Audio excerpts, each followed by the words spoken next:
अखिया तोहरे ही रहिया ताके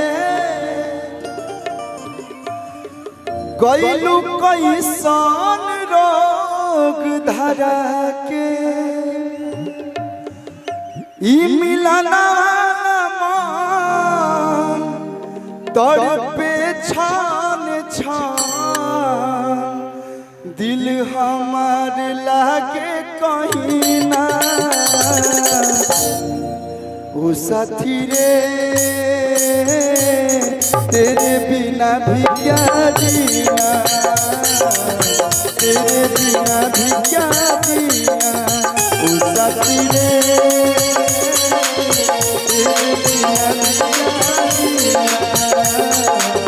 तेरे बिना भी क्या जीना। अखिया तोहरे ही रहिया ताके गइलू कैसन रोग धरा के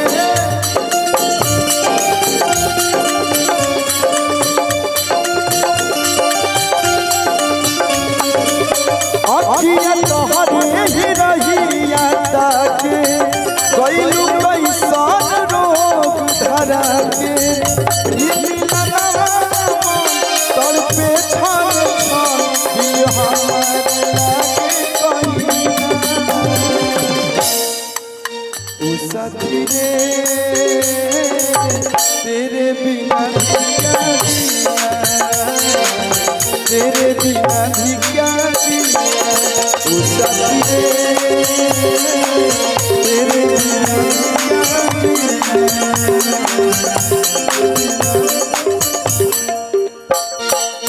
अखिलेश यादव जी बड़े भैया के बहुत बहुत स्वागत। अरे निर्भय यादव क्या है ना, हम यूपी में रहते तो कोनो यादव है पहले अखिलेश से हमारे कान में आता है। वो हमारे बड़के भैया है पटना में है, हाँ निर्भय यादव जी बहुत बहुत स्वागत बा आपके भैया की, बहुत बहुत धन्यवाद। हाँ बस बस बस एक जरूरत रहा, लास्ट लास्ट तक मैं हो जाए के चाहिए। गांव के नाम कैसे होई आही बाप जमसरा में कलू भाई आइल रहे, हाँ ये सही होई आज जा मैं बनावचे देखो सनी देओल बनल बस मैं गाना के भाव इतना बढ़िया बा। हम बहुत कम सैड सॉन्ग गाई ना, लेकिन मेरा भाई ने क्या लिखा था इसीलिए बोलते हैं राइटर ही सिंगर का फ्यूचर लिखता है। राइटरों की जो पिलर है आप लोग, फर्स्ट पिलर जिनकी लागे जन्नत जैसन रहेलू जब पास हो बतिये से जुड़ल जियरा भरल बा इतना मिठास हो।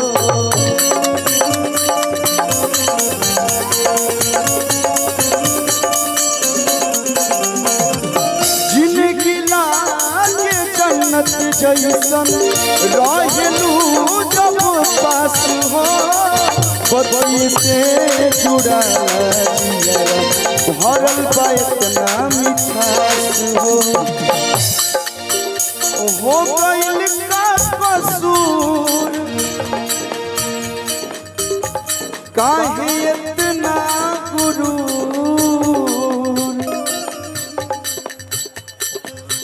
कदम कदम पर बहारों ने साथ छोड़ा, जरूरत पड़ी तो यारों ने साथ छोड़ा। सितारे बोले हम देंगे साथ तुम्हारा, मगर अफसोस सुबह हुई तो सितारों ने भी साथ छोड़ा।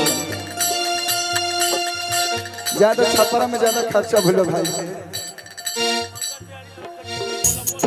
पंकज भैया की तरफ से आईफोन बहुत बहुत धन्यवाद। हो गइल का कसूर काहे इतना गुरूर बस इतने बता दो हसीना ओ साथी रे तेरे बिना क्या जीना, तेरे बिना क्या जीना ओ साथी रे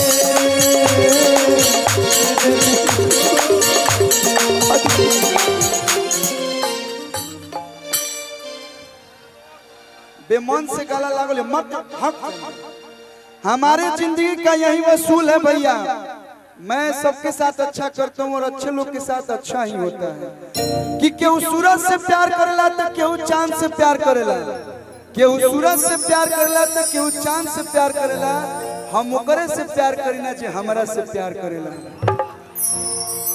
तो हम वो लड़के हैं कि अगर आप हमें 10 रुपए का इज्जत सम्मान दीजिएगा तो आप 1 जीरो लगा लीजिए, 100 रुपए का इज्जत सम्मान हम आपको देंगे। बाकी और कुछ बा भैया जीवन में कुछ नहीं के। रउआ लोग के चेहरा पर खुशी आ जाला, हमारा गाना से बुझाला हम करोड़ों अरबों रुपए के मालिक हो गए। उतने कमानी जितना से माई बाप परिवार सब खुश रहो। भैया थोड़ा सी दीजिएगा, सी एक और गीत सुना, सी खाली सी माइनर। कि तेरी मोहब्बत को हम पलकों पे सजाएंगे, तेरी मोहब्बत को हम पलकों पे सजाएंगे, हम मर के भी हर रस्म निभाएंगे। देने को तो कुछ भी नहीं है मेरे पास, मगर तेरी खुशी मांगने खुदा तक भी चले जाएंगे।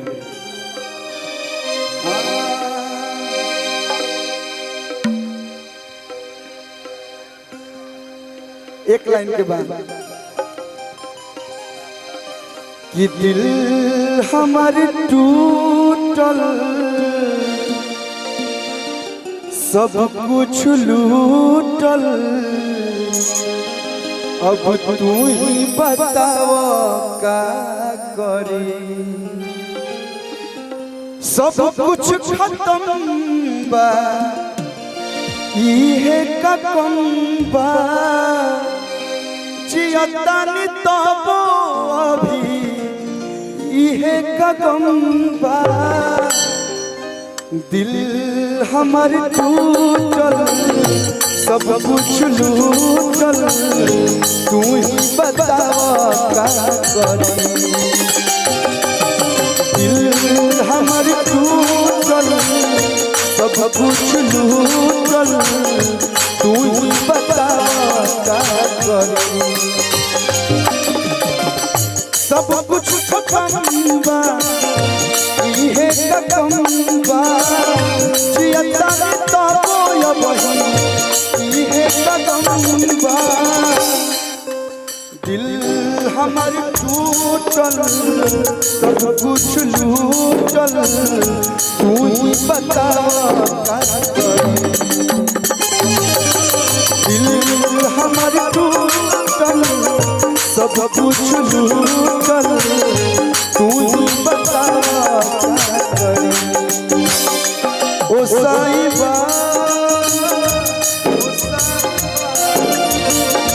ओ साईबा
एक बात पूछना चाहते हैं आप लोग से, क्या लड़के हमेशा गलत होते हैं? क्या लड़के हमेशा गलत होते हैं और क्या लड़कियां हमेशा सही होती हैं? हम ये नहीं कहते कि लड़के लड़की हमेशा सही और हमेशा गलत होता है। कभी कभी लड़का लोग समय का मारा होता है, मजबूरी होला रे पगली माई बाबू कह दिले कि तोरा ओकरा से बियाह नहीं करे के। ताजो हमनी के बिहार यूपी में संस्कार बा कि माई बाबू के हमनी के बात माने के बा। लेकिन एक चीज बता रहे हैं, कोई कोई लड़की के चक्कर में लड़का लोग अपना घर द्वार सब छोड़ देता है, और जब उसी समय लड़की छोड़ती है तब कितना दर्द होता होगा भैया। अरे ऐसन भी रहे कौन मजबूरी, अरे ऐसन भी रहे कौन मजबूरी, हमसे इतना बना लिहल दूरी, अब सांस न लियाता जनवे नु जाता, तू ही बतावा क्या करी। दिल हमार टूटल सब कुछ लूटल, तू ही बतावा क्या करी।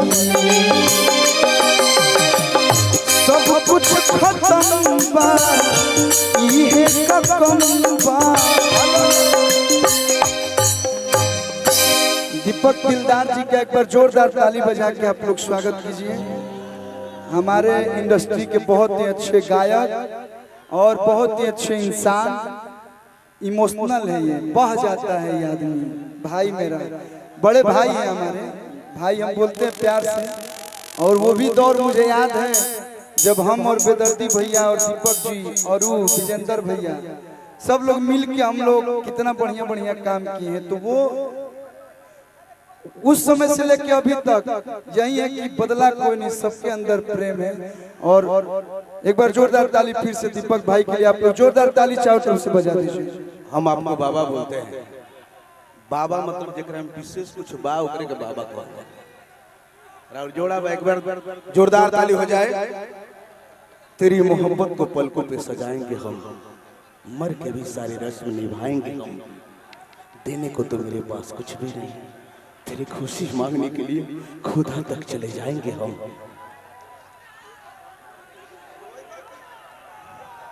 ये मैंने माना कि मोहब्बत बर्बाद करती है, न जाने मर जाने के बाद ये जमाना याद करती है। मर जाने के बाद कोई कहता है कि मिट्टी में दबा दो उसको, तो कोई कहता है कि अग्नि से जला दो उसको, पर ये कोई नहीं कहता है कि इसके महबूब से मिला दो उसको। बाबे के वो गाना रहे कबर पर भी वो मुलाकात हुई, उन्हें कदम कदम पे बहारों ने साथ छोड़ा, जरूरत पड़ी तो यारों ने साथ छोड़ा। तारे बोले हम तेरा साथ देंगे, अफसोस मगर जब सुबह हुई तो तारों ने साथ छोड़ा। तब दिलदार बोल दिया, बेवफा तोहरे चलते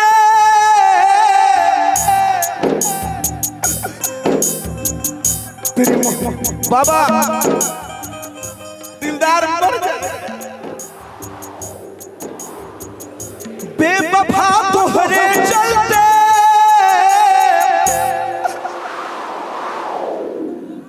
प्यार में बदनाम हो गई हो, प्यार में बदनाम हो गई। झूठ के वादा कैलू, झूठ के क्रिया कैलू, झूठ के वादा कैलू, झूठ के क्रिया कैलू है, जियते नीलाम हो।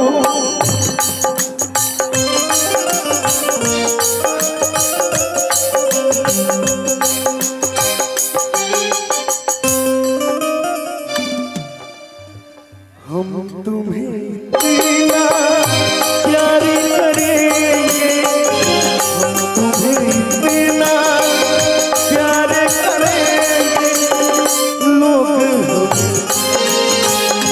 याद करेंगे, लोग याद करेंगे। अब आप बोलिए बोलिए।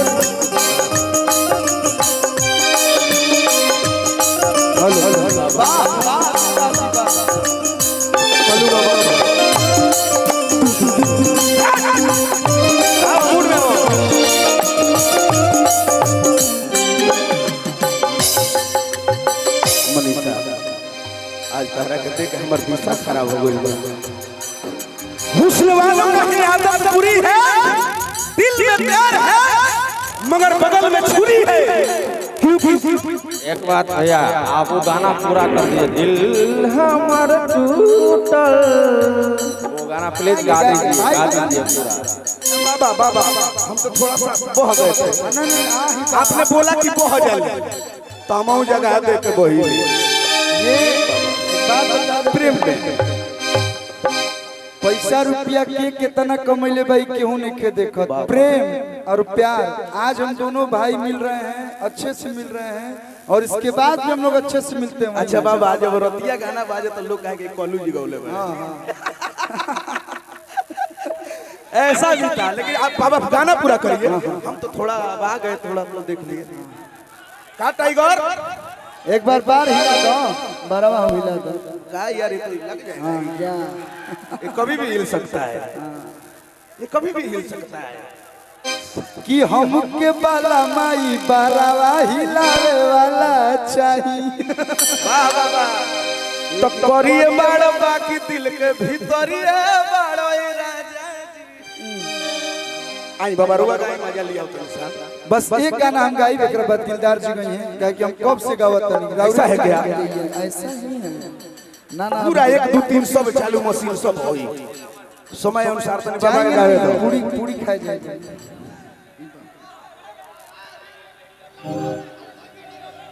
चुप रहो, मेरा व्हाट्सएप पे ले ली है।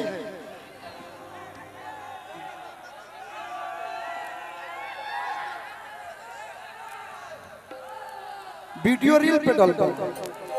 अच्छा भैया डिस्टर्ब, भैया भैया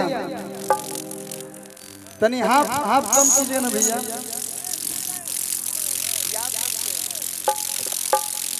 इतना दिन बाद हम लोग क्यों हुए कि मर के भी नहीं, बस ये अरे की खत्म साथ हो। हम अपना जीवन में पहला बार सैड सॉन्ग बोले रहे बचपन में। बचपन में प्यार का वाला के जानता, लेकिन जाहिद अख्तर भैया लिखनी इतना बढ़िया लिखनी, वो हमारा जीवन में देवी गीत भी बढ़िया लिखले बने, सैड सॉन्ग बढ़िया लिखले बने, लोकगीत भी बढ़िया लिखले बने। तो ये गाना है हमार दिल नहीं के टूटल रे भाई ना, हम अपन दिल टूटे के मौके ना देना। हम देखो हम बियाह शादी कह के एकदम खुश बानी, ये दिल चुप भाई कि मर के भी नहीं, अरे खत्म साथ हो। कब्र पर भी यही भूता मुलाकात हो, कब्र पर भी यही भूता मुलाकात हो। मुआ के भी दुश्मन पछतात हो, मुआ के भी दुश्मन पछतात हो। कब्र पर भी यही भूता मुलाकात हो, कब्र पर भी यही भूता मुलाकात हो।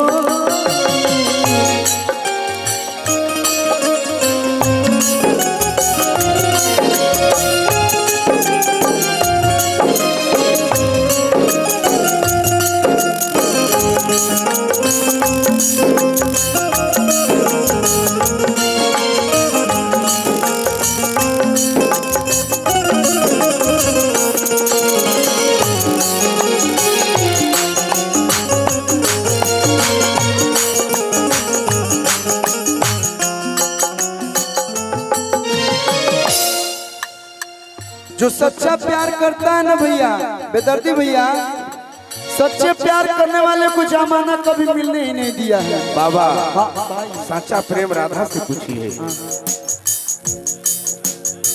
राधा कृष्ण जी और राधा का प्रेम। अच्छा राधा तू मत खिसिया हमारा पर, हमारा लगा कि पंकज भैया, हम बड़ी मानी लेता रहा मैडम। हमारा लगा पंकज भैया के बारे में कुछ राज खुला नहीं, बेदर्दी है ना, कृष्णा बेदर्दी। लैला मजनू एक ना हो सके, ही रांझा एक ना हो सके, सिर्फ फरहाद एक ना हो सके। प्यार मोहब्बत इश्क जब ये शब्द ही पूरा नहीं तो ये रिश्ता कैसे पूरा हो सकता है। प्यार आधा बा आधा पो, इश्क में आधा शो, मोहब्बत में आधा पो। मिटा ना सकेगा केहू लिखल तकदीर के अमर प्रेम राहे लैला मजनू राजा हीर के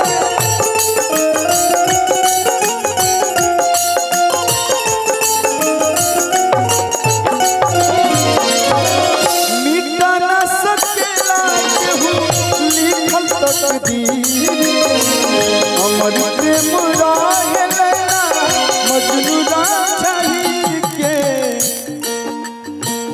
मिलनवा सपनवा में मिलनवा सपनवा में हर एक रात हो। हम अपने से किसी सीनियर को देख के सीखते हैं। एहू ट्यून पे हमारे भैया वो गाना बोल रहा हूँ सनहिया लगावल सनहिया लगावल बहुत बात नहीं थे लगा के निभावल बहुत बात होला केहू के रुवावल। रुलाना चाहे आदमी तो एक शब्द बोल के रुला सकता है। भैया आजकल लोग गोली से ना पुलिस से मारता, आजकल लोग अपना विश्वास से मारता, भरोसा से मारता। केहू के रुवावल बहुत बात नहीं थे।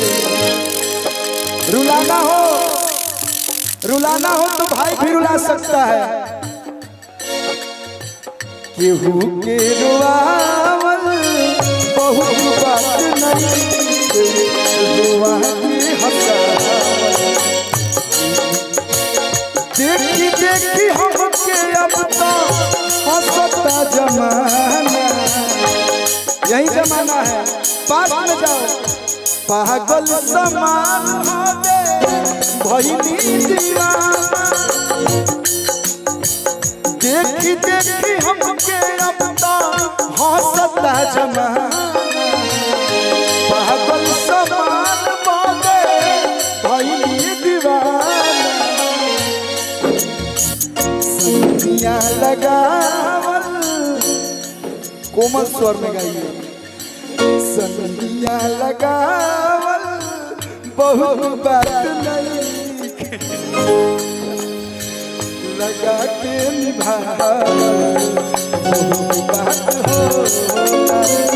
और एक लाइन याद पड़ गई, प्यार कैसे होता है, कैसे हो जाला प्यार अखियाँ के लड़ते हो, कैसे हो जाला प्यार अखियाँ के लड़ते दिल होला बेकरार अखियाँ के लड़ते राधा जी दिल होला बेकरार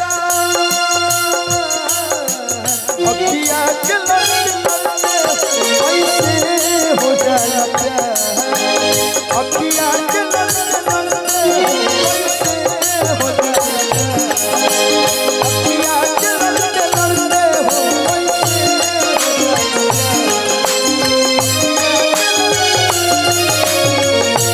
हो जाला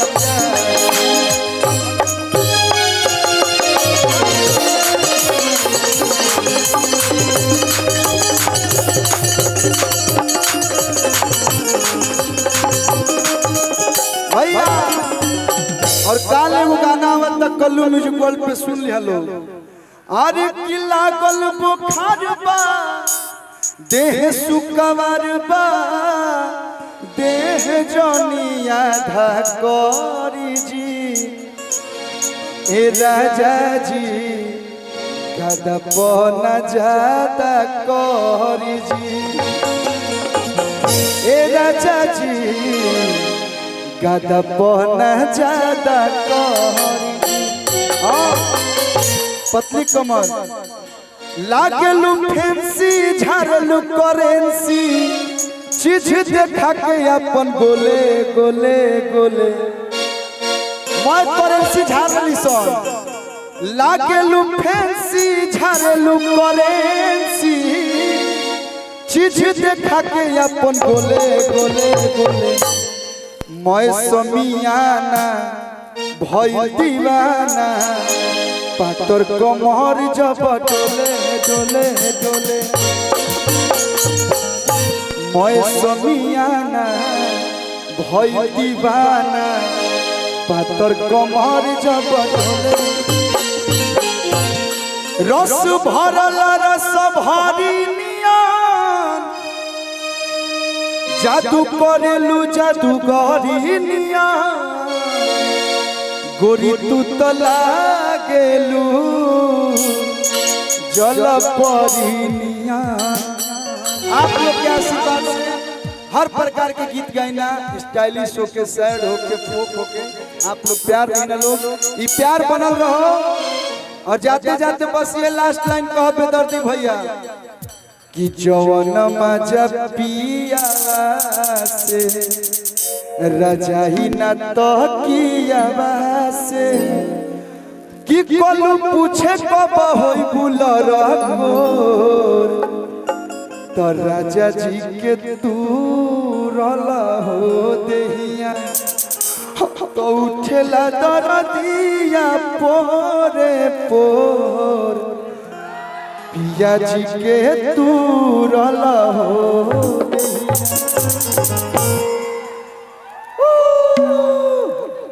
चला पीटी हो। बहुत बहुत धन्यवाद। लव यू जमसार जय हो। अभी दीपक भाई आप लोग के बीच गई हैं और अंबानी अभी घबराएंगे नहीं कि अंबानी